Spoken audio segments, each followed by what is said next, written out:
E aí, pessoal, eu sou o Gabriel Seixas e junto com o meu amigo aqui, Marcos Mendonça, a gente vai estar apresentando para vocês três algoritmos de grafos. E para dar início, falaremos um pouquinho sobre o algoritmo de Kahn. É um algoritmo que busca achar uma ordem topológica em um grafo. E pode dar prosseguimento, Marcos, por favor, na parte teórica. O- E aí, pessoal?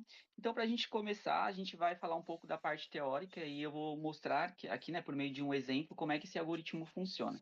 A primeira coisa que a gente tem que entender desse algoritmo é que ele busca trabalhar com pré-requisitos. Então, por exemplo, quando eu tenho um vértice e eu quero chegar a outro vértice, só que para chegar nesse meu destino, eu preciso passar por outros vértices antes.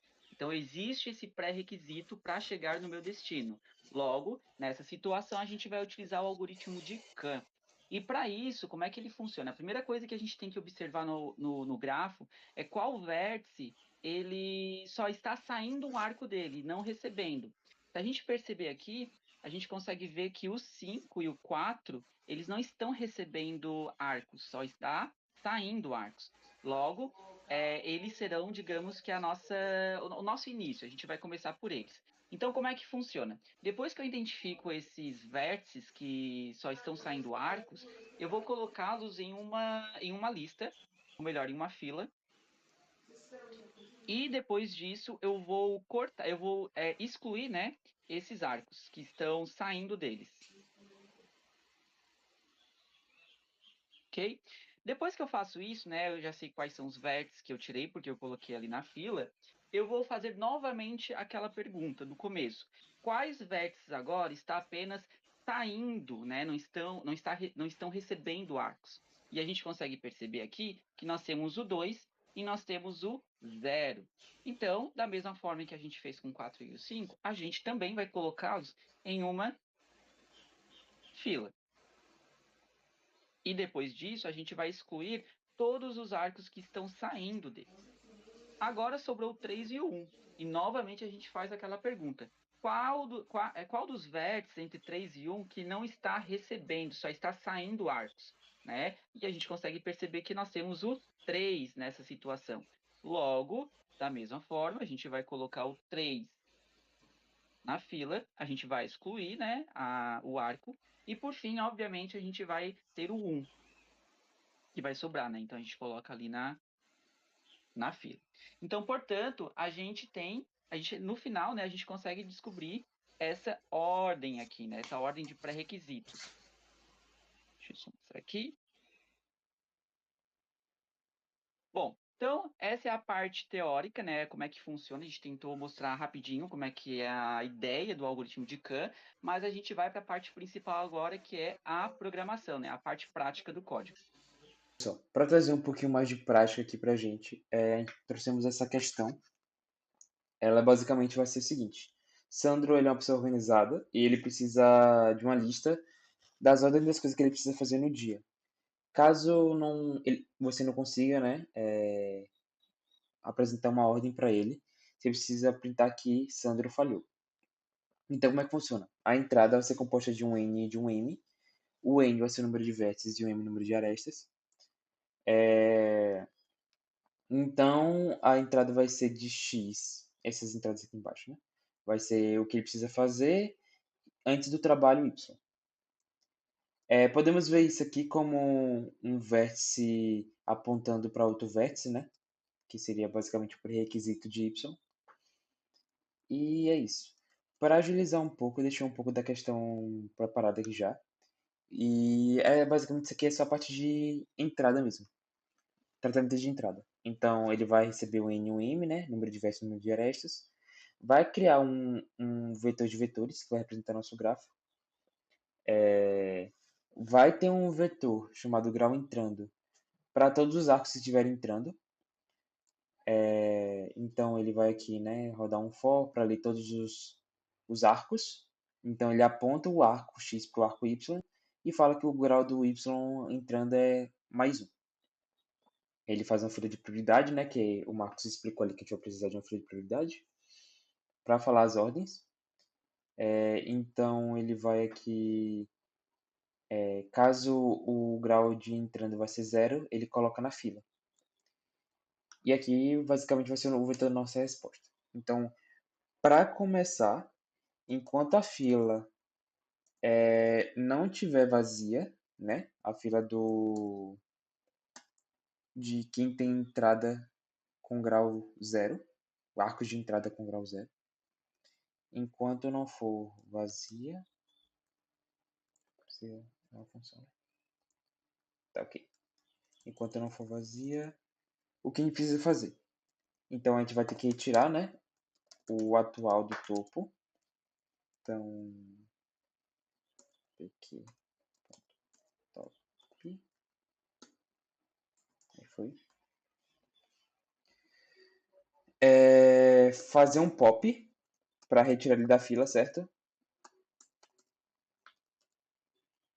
Ok. Então a gente vai dar um pushback no atual. Então, ordem.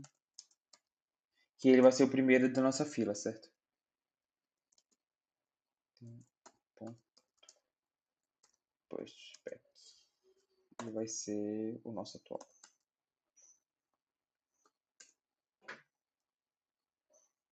Eita, deu ruim. Ah, é porque tem uma função. Né?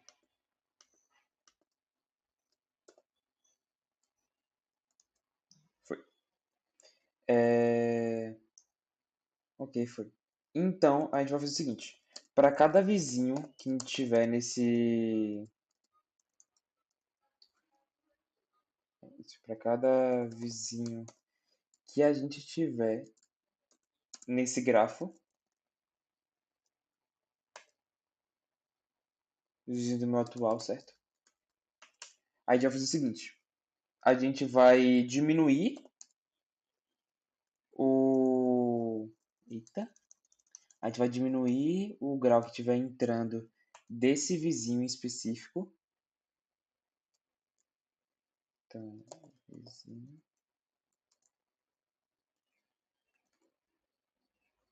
Vou colocar menos menos. Eita, não pode colocar menos menos. Ah, isso não é o menos, perdão. Menos menos. Tá, foi. A gente vai diminuir um grau desse vizinho. E então a gente vai perguntar, né? Que se esse grau desse vizinho for igual a zero.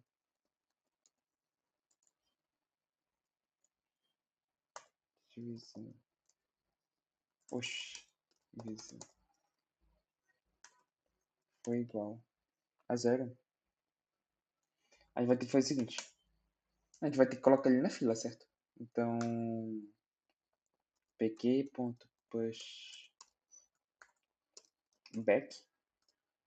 A gente coloca esse vizinho.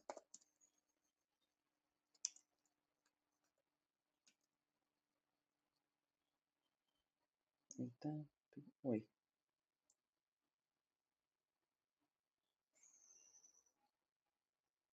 Ah, tá. É porque aqui não é uma fila de prioridade, né? Então, só push. Tá, ok, foi. Problemas, né? Tá, tô terminando no código já. Então, para finalizar, basicamente só precisa verificar a ordem final aqui. Então, int, que ele tem que fazer um cache, order.size igual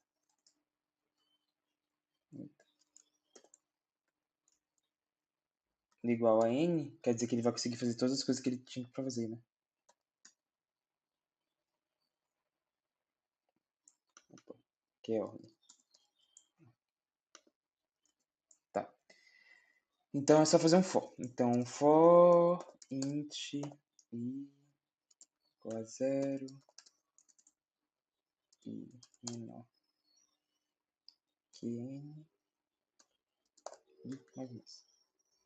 E aí a gente consegue printar a ordem que vai ser executada as ações. Então cout.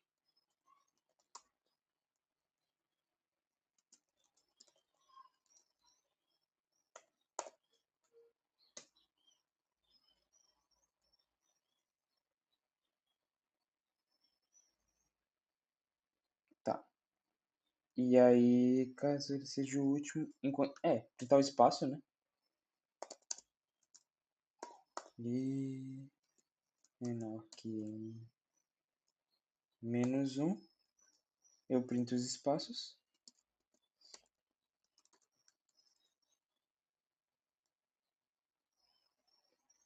Aqui.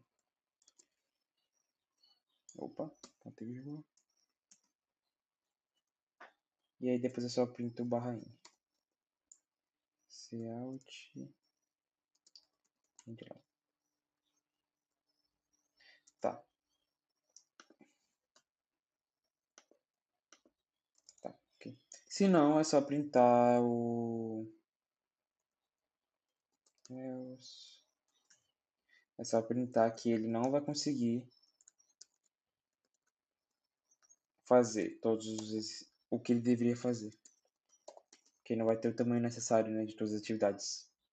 Então, menor, end, line. Opa, ponto e vírgula. E aí eu quitei. Se bem que nem precisa, né? Mas ok. Tá, hora da verdade. Então, só para sumarizar o que aconteceu, eu tratei as entradas, fiz um grafo, né, uma lista de adjacência, contendo todos esses vértices, detectei todas essas arestas, ou seja, os arcos que ele precisava. E em relação ao algoritmo em si, o que fizemos aqui? A gente checou, perdão, aqui. A gente pegou o primeiro vértice, que se o grau dele entrando fosse 0, a gente colocaria na fila. Daria um pop, né? Enquanto a fila não estivesse vazia, a gente dava um pop. Ia todos os vizinhos, diminuir o grau desse vizinho, e caso fosse igual a 0, a gente adicionava na fila de novo. E aí, caso o tamanho da fila fosse igual ao tamanho das coisas que ele precisava fazer, ou, perdão, a ordem da resposta, tamanho, né? Fosse igual ao tamanho das coisas que precisava fazer realmente, ele printa, senão ele apenas falhou. Ok, gente. Então, como a gente pegou uma questão de um site que está com um problema no compilador, vamos estar por aqui. Eu vou compilar.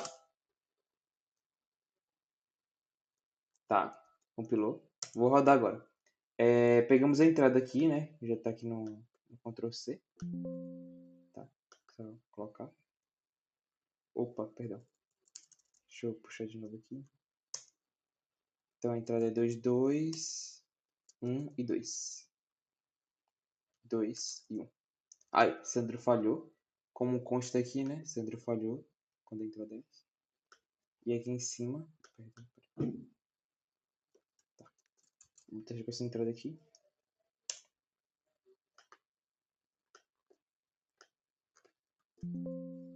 Tá. Isso aqui. 1, 4, 3, 5, 7, 8, 2, 6. 1, 4, 3, 5, 7, 8, 2, 6. Então é isso, pessoal. Agora vamos partir para o próximo algoritmo. Então, para dar prosseguimento para nossa lista de algoritmos de grafos, o próximo é o Bellman-Ford. O Bellman-Ford, basicamente, ele tem um propósito parecido muito com o Dijkstra, de calcular a distância de um vértice para outro. Mas vou deixar o meu amigo Marcos aqui entrar nos pormenores. Marcos? Bom, e aí, galera, continuando aqui, então, a gente agora vai falar sobre o Bellman Ford. Como o Gabriel disse, é um algoritmo parecido com o Dijkstra, a diferença é que ele leva em consideração números negativos, né, como peso, né? Por exemplo, a gente tem aqui, né, neste caso aqui, o -1, tá? Mas, basicamente, como é que ele funciona, né? A ideia dele é tentar encontrar o menor caminho de uma ponta a outra, né? Ou seja, de um vértice a outro vértice, e buscar, né, o menor caminho para chegar, né, de um lugar a outro, beleza? E aí, como é que ele funciona? O começo dele, tá? A gente obviamente vai escolher algum ponto de origem, né? No caso aqui a gente vai usar o 0, e um ponto também de destino, que geralmente a gente utiliza como base algum vértice que apenas recebe, né? Dele não sai nenhum arco. No caso aqui nós temos o 3, porque ele só está recebendo o arco, né? Dele não está saindo nenhum arco. Então, a nossa missão aqui, né, o objetivo é chegar do 0 até o 3 com o menor caminho possível. Como é que a gente faz isso? Obviamente, a gente vai ter uma variável inicial que vai armazenar as nossas distâncias. E a nossa distância inicial, obviamente, é 0, né? Aí depois, quando eu pego o vértice 0, eu verifico quais são, né, as minhas conexões, né? E a gente percebe que a gente tem apenas o 1. Beleza. Chegando até o 1, a gente chega à conclusão de que, para fazer isso, a gente precisa ter uma distância 5, né, um peso 5. Então, a gente vai armazenar ali o peso, né, o peso 5. E aí depois, chegando no 1, a gente vai ver que aqui nós podemos ir para o 2 e também nós podemos ir para o 3. E ambos os caminhos, eles têm pesos diferentes. Aqui nós temos 1 e aqui nós temos 2. Então a gente vai testar. Para chegar do 1 até o 2, concorda comigo que a gente já tem o 5 acumulado, então para chegar do 1 até o 2, a gente vai ter 6. Então, nosso caminho agora vai ser 6, né, se eu for pelo 2. Mas eu também vou ver como é que ficaria a situação se eu fosse pelo 3. Então, perceba que, da mesma forma que eu fiz lá com 2, eu vou somar 5 mais 2, logo isso vai me dar um caminho 7, ok? Ok. Depois, né, antes de, cheguei no 3, não, ele vai continuar testando os outros possíveis caminhos, né? Então, a partir do 2, ele chega à conclusão de que ele só pode ir para o 4. Por conta disso, né, se a gente for analisar 5 mais um, eu vou ter uma distância 7. Tá? E novamente do 4 até o 3, eu só vou ter um caminho possível. E se você perceber, aqui que está a diferença, né, do Bellman Ford e do Duster. Aqui nós temos o menos 1. Neste caso, a gente vai, da mesma forma, fazer a soma novamente, que vai ser 5 mais 1, 7. Só que aqui tem o menos 1. Então, aqui, o nosso caminho total, ele vai ser 6, tá? Então, aí depois que eu tenho essa lista, né? Isso aqui, ela vai me dar uma lista, eu faço eu coloco em ordem crescente. Neste caso, a gente vai ter 0, 5, 6, 6, 7. No algoritmo, a gente também vai ter, a gente vai armazenar, né, por meio ali de condições, qual é o caminho mais rápido. E então, a gente chega à conclusão de que o caminho mais rápido é indo de 0 até 1, de 1 até 2, de 2 até 4 e de 4 até 3, tá? Então, aqui é mais para a gente ter uma noção, né, um exemplo de como funciona, né, qual é a ideia de Bell Ford. Agora a gente vai dar uma olhada na parte da programação, ok? Ok. Então, pessoal, para trazer um pouquinho aqui da prática do Belmont Ford, temos essa questão aqui. Ela não é muito imersa na parte de programação repetitiva, mas ela vai dar uma boa base para entendermos como é que funciona o algoritmo. Então, aqui a gente vai ter uma entrada N, MQ, que vai ser o número de vértices, o número de arestas e o número de queries que vão ser atendidas. Então, a gente vai receber os pesos dela também. E a saída vai ser basicamente a distância mínima entre dois nós, e caso não seja possível, a gente implita impossible. Para dar início aqui, eu já preparei um pouco da nossa entrada, então vamos ter aqui a estrutura de aresta. Ela vai ter uma origem, um destino e um peso entre os dois vértices. Então, quando for verdade, ele vai receber um N, um M e um Q, que é a questão nos proporciona desde o começo. Caso seja igual a zero, ou seja, não vai ter aresta, né? Então a gente dá um break. E então a gente coloca, né? Que a gente seta a primeiro vértice da aresta, o segundo vértice da aresta e o peso entre elas. Tá. Agora vamos pro Belmont propriamente dito. Então, para começar, a gente precisa fazer essa consulta. Então, opa, for int 0. Vou botar a consulta, vai ficar mais entendido. Consulta igual a 0. Consulta menor que é a quantidade de consultas que a gente vai fazer. Consulta menor. Tá, foi. Vamos colocar, setar um início e um fim.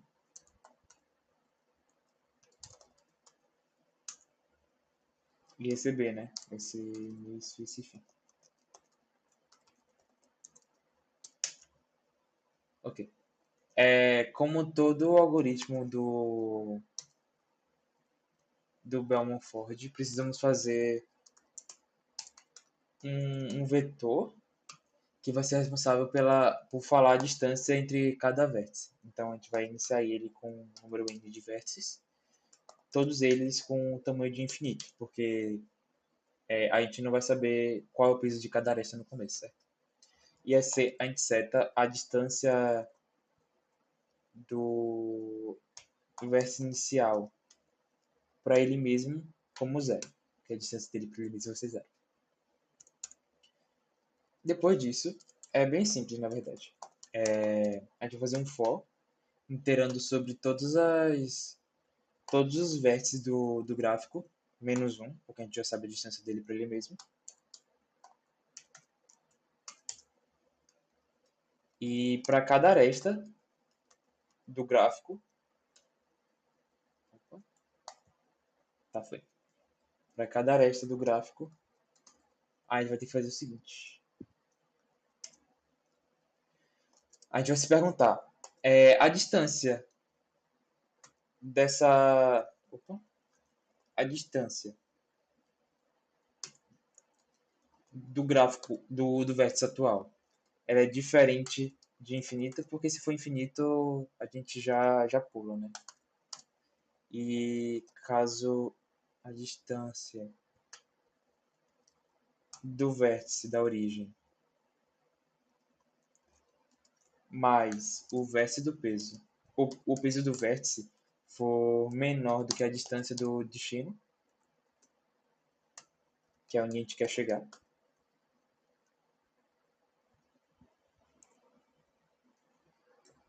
tá? A gente faz o seguinte, a gente transforma a distância do destino igual à distância da origem mais o apeso, a peso da aresta.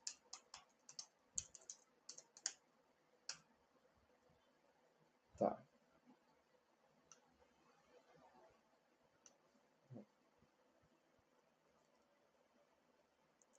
Ok. Aqui tem isso aqui. E aqui isso aqui.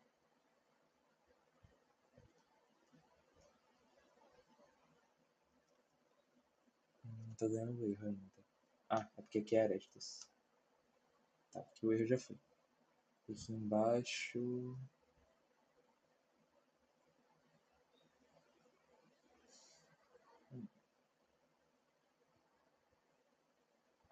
É a ponta de destino. Faz sentido. Porque ele não estava reconhecendo. Pronto. Tá. Em suma, o que aconteceu aqui? Basicamente, ele vai checar se a distância do vértice de origem vai ser diferente de infinito. Porque se for, ele pode checar outra que é condição, né? Que ele vai ver se a condição da origem mais o peso vai ser menor do que a distância do lado destino. Caso seja, ele só troca. Porque eu vou conseguir chegar no destino com algo que é menor do que já está gravado no destino, certo? Do vértice do destino. Ok. E para verificar se tem ciclo negativo, literalmente é só copiar essa função. Aqui, daqui para cá. E faz o seguinte. Caso... Tá certo. Caso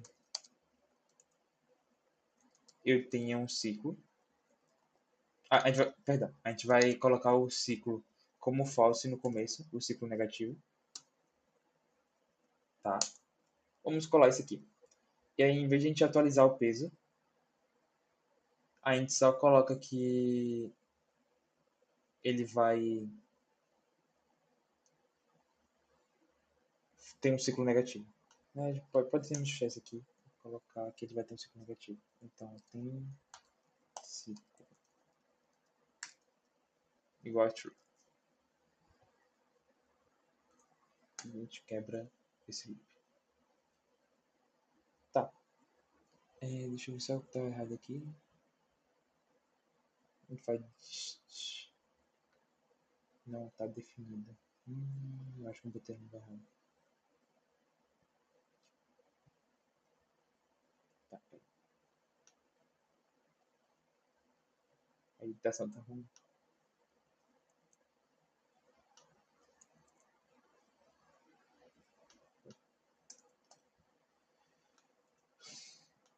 Ok, tá, vamos lá. E para finalizar, é só printar agora a saída. Então, se a distância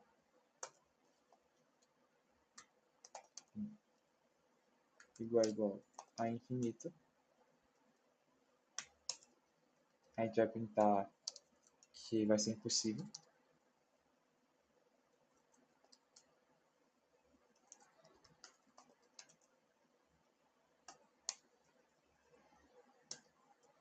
Ok. Se não, se tiver ciclo negativo, então a gente printa que é infinito.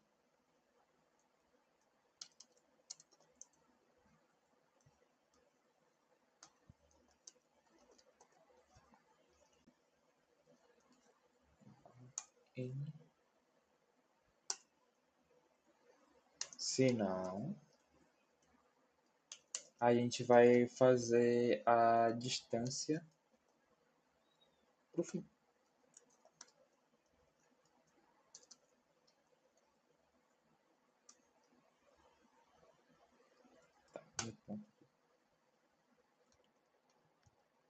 Tá, acho que agora vai. Opa!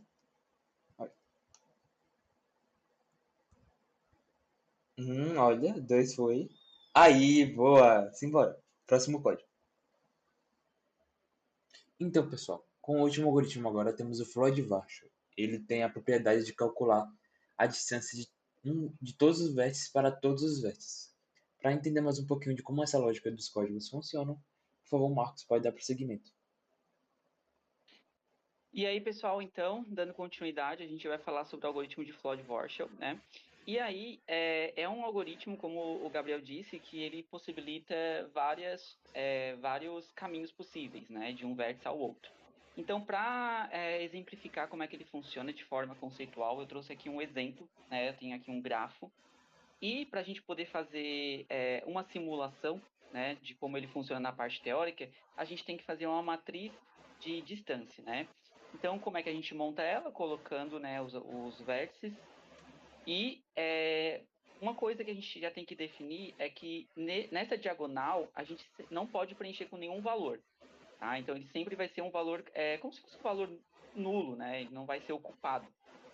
Até porque, né, a distância de A para A sempre vai ser 0, de B para B sempre vai ser 0, de C para C sempre vai ser 0 e de D para D também vai ser 0, né? Bom, depois disso a gente vai ver quais são os pesos de cada par de vértices. Por exemplo, então a gente vê aqui que entre A e B o peso é 3. Então a gente preenche ali na matriz, né? De A para B, 3. Depois de A gente também tem de A para C, né? Que também é o peso 4. Então, A para C, 4. Pronto. Aí agora a gente vê do B, né? Lembrando que ele é direcionado, então a gente tem que prestar atenção nos arcos que estão saindo do vértice. De B para D, a gente tem 5. Então, de B para D, 5. E depois a gente vai para o C. Para o C, a gente tem de C para D, que é 3. C para D, 3. E por fim, a gente tem de D para A, que é 8. Pronto. Aí agora, os espaços que estão vazios, né, que não tem nenhuma informação, a gente vai preenchê-los com infinito.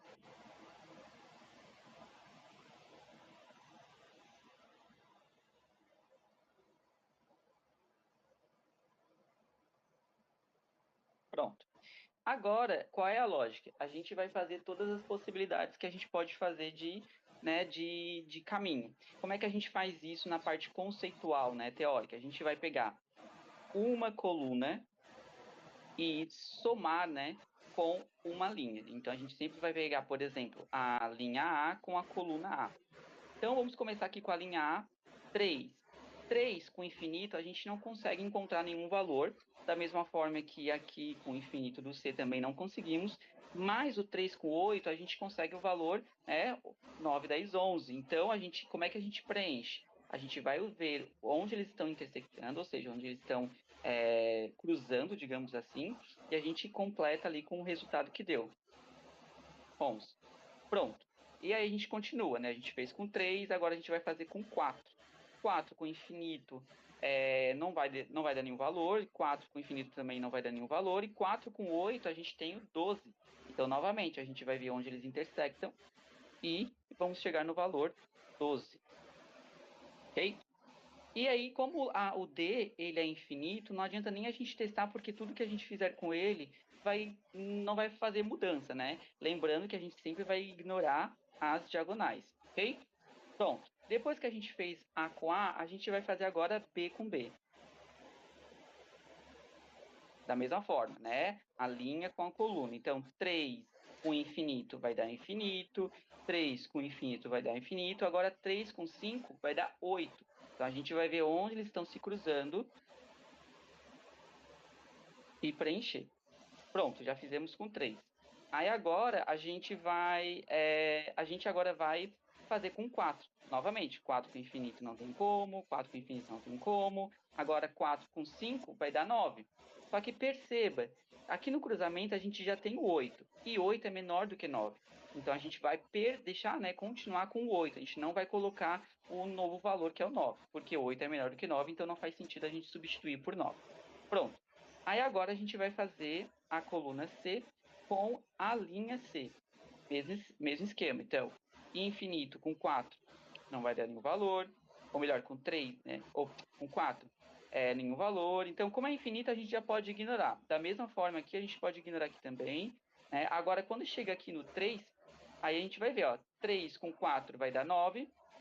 Né? A gente já viu que vai dar 7, né? Desculpa, 7. Então, a gente percebe que 7 é menor do que 8. Agora sim a gente vai mudar o valor. Tá? Pronto. Aí agora a gente vai fazer, né, a última coluna com a última linha. Então, vamos fazer novamente. 8 com 7 vai dar 15, só que ó, o cruzamento deles está dando na diagonal, então a gente não vai fazer nada. E depois, 7 com 11 vai ser 18. 18, né? 18 é um valor bem maior do que 3, então a gente vai permanecer com o valor que está ali 3. Depois, 7 com 12 vai dar 19, mesmo esquema, né? O cruzamento aqui, o 4 é muito menor, então a gente não vai mexer nele. Depois a gente vai com 5.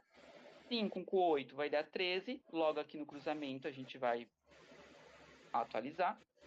Depois, 5 com 11 vai dar 16, só que o cruzamento dele está dando na diagonal, então a gente vai ignorar, né? Depois, 5 com 12 vai dar 17. Aí sim a gente vai completar aqui. Depois, com 3. 3 com 8 vai dar 11. Então, aqui no cruzamento, né? 11. Depois, 3 com 11 vai dar 14. Então, aqui no cruzamento a gente vai mudar. E aí, por fim, a gente tem 3 com 12, que vai dar 15. Só que o 3 aqui, né, eles estão na diagonal, o cruzamento. Então, a gente vai ignorar. Pronto. Aí a gente chegou, né, nos melhores caminhos, nas melhores combinações entre todos os vértices, de um vértice ao outro. Beleza? Agora a gente vai mostrar na prática como é que isso funciona.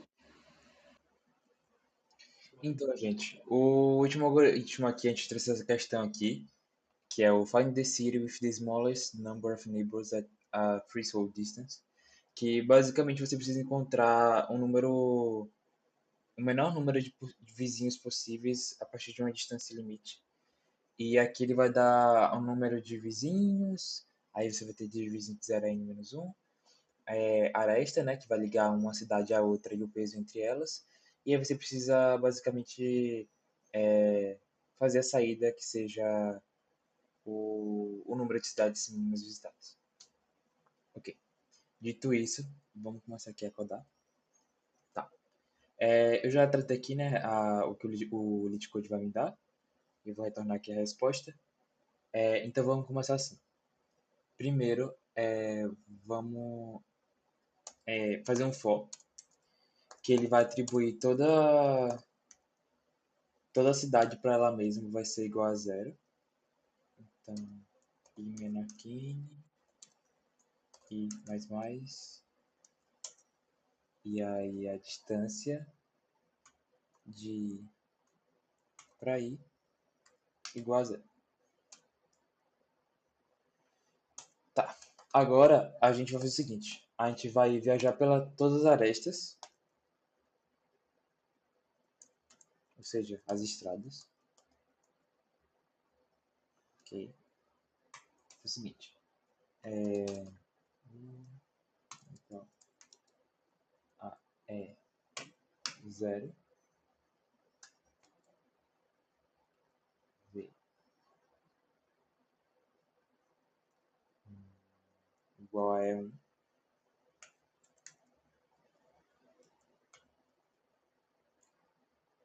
e W, que vai ser nosso peso, vai ser igual a E2. Ou seja, da minha aresta, eu vou pegar o primeiro, eu atribuir a U, o primeiro vai se atribuir a U, o segundo vai se atribuir a V, e o terceiro vai ser meu peso. E a gente vai colocar, né, que a distância de U para V vai ser igual ao meu peso, e a inversa também, né, que a distância de V para U é igual a V, ou a W. Tá. Feito isso, agora vai ser a parte do for de baixo mesmo. Como é o for de baixo? A gente vai aninhar 3 for, então int k é k menor que k mais. É sempre bom lembrar da complexidade, né, desse algoritmo, que ele ajuda a entender mais ou menos como ele funciona. Como ele é n ao cubo, você já pode imaginar que ele vai ter algo relacionado a 3 fores aninhados, né? E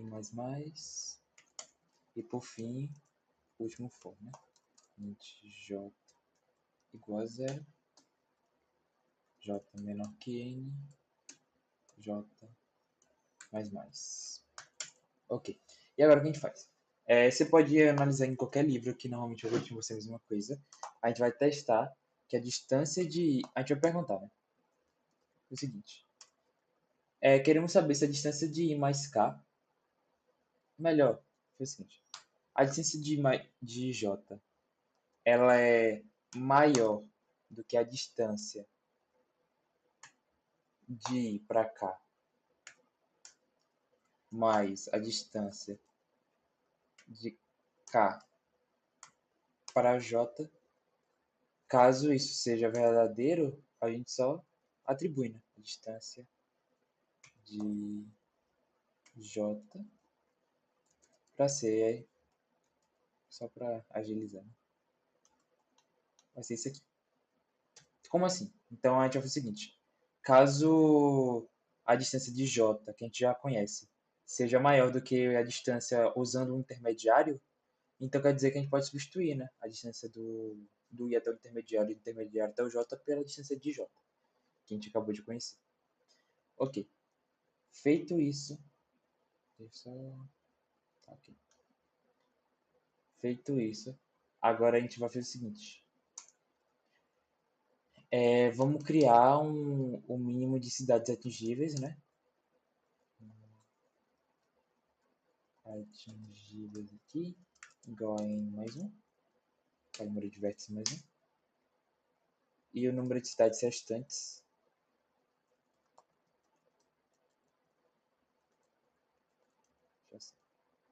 igual a menos 1, que até no começo todas as cidades foram atingidas. A gente vai rodar um for. Um for de int é 0 menor que n e mais. Vamos fazer um contador. Vou começar de 0. E vamos fazer outro for. Um for animado.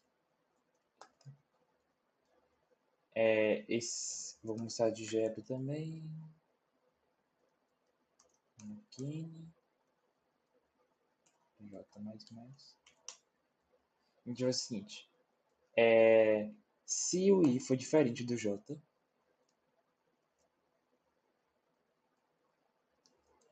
e a distância de J for menor do que o limite que eles deram pra gente, tem que ser diferente, porque senão vai ser a distância dele para ele mesmo, tá? Aí a gente vai fazer o seguinte, a gente só vai fazer um conte mais mais. Tá. E agora a outra... Tá, aqui, tá certo. E aí a outra condição é se o conte é menor ou igual ao mínimo de cidades atingíveis,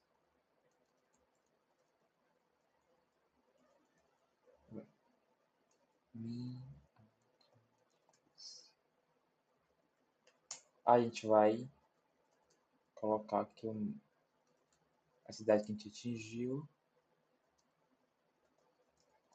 vai ser igual ao contador. E a cidade restante vai ser o I.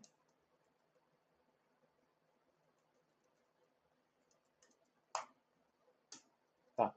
Eu acho que isso vai resolver o nosso código já. Tá. Acho que agora vai.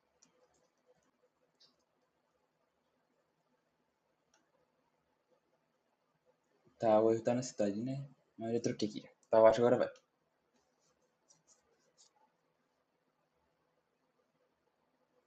Aê, foi! Dado isso, acabamos aqui a playlist, né, dos três algoritmos. Muito obrigado por assistir e tchau, tchau.